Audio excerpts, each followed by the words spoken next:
Now, can the Prime Minister stop the Channel migrant crossings to the UK? 020 7862 2222.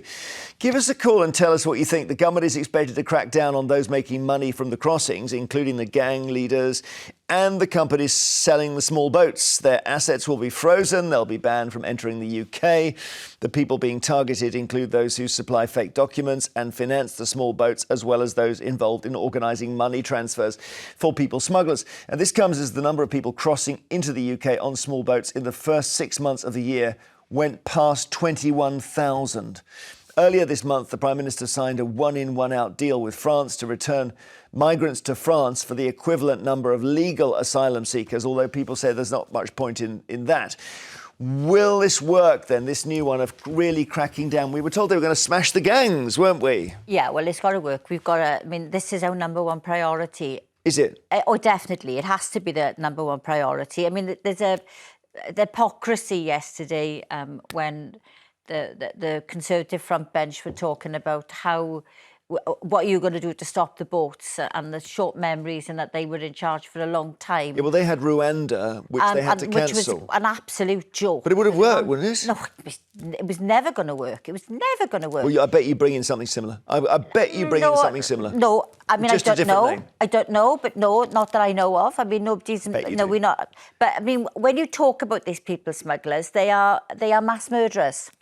Let's call it what it is, because the boats that they are putting people in are plastic. I mean, as a former member of the Home Affairs Select Committee, we went to the port where they were coming in and saw these boats. They are so flimsy. And people are risking their life by getting in those boats. And these profiteers are only thinking about the money they're making. We have to freeze their assets. We have to stop. Whoever makes this kind of equipment to allow these people to get in, it's murder. What do you think, Jake? Well, so I think the first thing is, I hope it works, and I'm sorry to say I don't think it will. There's a lot to unpack here, but first of all, those boats and the life jackets, they can be bought in shops around Calais. I've seen reports on, on the BBC about that happening. You would have thought that the French, for the near £1 billion of UK taxpayers' cash that they've had from the British government, could have gone round, and Conservative and Labour governments should have stopped that happening. But I do sort of suspect this is going to be a bit like the war on drugs, that as soon as you stop one people smuggler, another one will pop up, because it is such a lucrative trade. It is a trade in human misery and lives, but it is such a lucrative trade. And unless we tackle, which is what the Rwanda plan sought to do, some of those things that are dragging people to the UK, I can't see this will stop it. And I'd also say, finally, I just think the problem is much bigger than the thing. I was talking to a friend of mine, they've got a caravan on the south coast, they've taken their grandkids down there for years, and they said at night, they said there are loads of dinghies arriving at the coast at night, people just running off, running through their caravan park. They no longer take the kids to the beach. And they said there's no real border enforcement at night. And guess what? These people smugglers will know that. And I just think this is a huge problem. I don't even think we know the true extent of it, I'm sorry to say. Well, it's certainly the kind of thing you guys could lose the election on, isn't it? Because it just is such an emotional thing for people. We're an island, we expect the rule of law, and this seems disorderly and lawless. I totally agree with you. And that is why it has to be our number one priority. But why don't you do something more radical? Why don't you say, we're going to push them back in the middle of the channel, for example, which seems to be the reform policy? Yeah, but I mean, that's just dangerous, isn't it? I mean, like the fact they're coming over here or not, you cannot, you can't interfere. Neither can you allow it to continue. But the idea is that if you push them back, they stop coming and they stop putting themselves in danger. We have to work with France. I mean, this one in and one out will I think will 17 in. ID cards. I think we have to have ID cards. 17 what? Well, if you look at the numbers, and it's reported in the papers actually, that it's 50 a week. But if you look at the number of people crossing, there's 50 coming a day on some days. So it's the equivalent, if you look at the numbers over the last 6 months, which are up by a significant amount, it's the equivalent of for every 17 people we accept into the UK, we may be able to return one to France. And what really concerns me about it is these human rights lawyers, this lawfare that we see against the state, have already come out and said, funded by the taxpayer, of course, As soon as the government tries to return one individual to France, they will take the government to court and they will try and stop it happening. These lawyers, funded by the UK taxpayers, are not working either in the interest of our government or in the interest of the United Kingdom, in my view. Go on. Well, no, I knew you were going to say that, and that's what stopped the Rwanda scheme from working, because the lawyers were stopping it. But we have to respect the fact that it is a European court, and that was Winston Churchill's. Do you think we should get out of it? No. Will Reform get out of it? Well, I wouldn't know. I'm just a member of Reform, but for a very long time, even when I was a Conservative member of Parliament, called for us to leave it. Many countries, Australia, Canada, America, aren't members of the ECHR. I don't think anyone thinks Canada is a terrible country. As times change, as policies should change. The ECHR was brought in for a post-Second World War migrant crisis within Europe, people fleeing Eastern Europe, people fleeing Germany and other places. It is not fit for purpose anymore, and we've got to find something that works better for Britain. Katie's written on Facebook, he could, this is Starmer, if he really wanted to stop it. Maybe his hands are tied in red tape, but as a lawyer, surely he should know how to get round that. Andy has also got in touch on Facebook. The Rwanda scheme was the only viable deterrent. Maureen has written on Facebook, if there were no hotels or benefits, I think there would be no boats. Rabina said I think this is Starmer, is more interested in flying around and making sure MPs get a wage increase. The decline in Starmer's popularity from hero to zero. It was always going to be tough, because we did inherit a really, really bad set of books. And Keir, in all fairness to him, he's taken the hit on it. I admire him, because I wouldn't want his job for all the money in the world. I really wouldn't. Yeah. But, I do believe in him. He's got principle. And when he says he's going to do something, he will do it. What, like the winter fuel allowance? Well, yeah, but he did listen and the benefit changes. I never know whether you're supposed to listen or just be decisive. I don't know what the modern politician's supposed to do. Well, I lose faith sometimes. There's no answer. Come on, join us. Yeah, that really would be if that happened on this show. What a coup. That would be a coup. I just think it's really difficult. Everybody's got their own thoughts on different issues, but sometimes I get quite frustrated that we don't all try to sing from the same hymn sheet and try to get things better for everybody. I mean, Jake will tell you, I've always really tried to work cross-party. We've always worked together. Never, ever, I will work with anyone to make this a good situation, but I am a Labour politician to the core. OK, after the debate, we'll talk more about whether Keir Starmer can stop the Channel migrant crossings. The government is expected to crack down on those making money from the crossings. Will that work? 020 7862 2222. We'll see. By the way, we should say our phones are broken. So this is why, not that makes the show, any less interesting to talk to two politicians at the desk, but if you're trying to get through and you're struggling, we've got electricians pulling things out like they did in the olden days. Turn it off.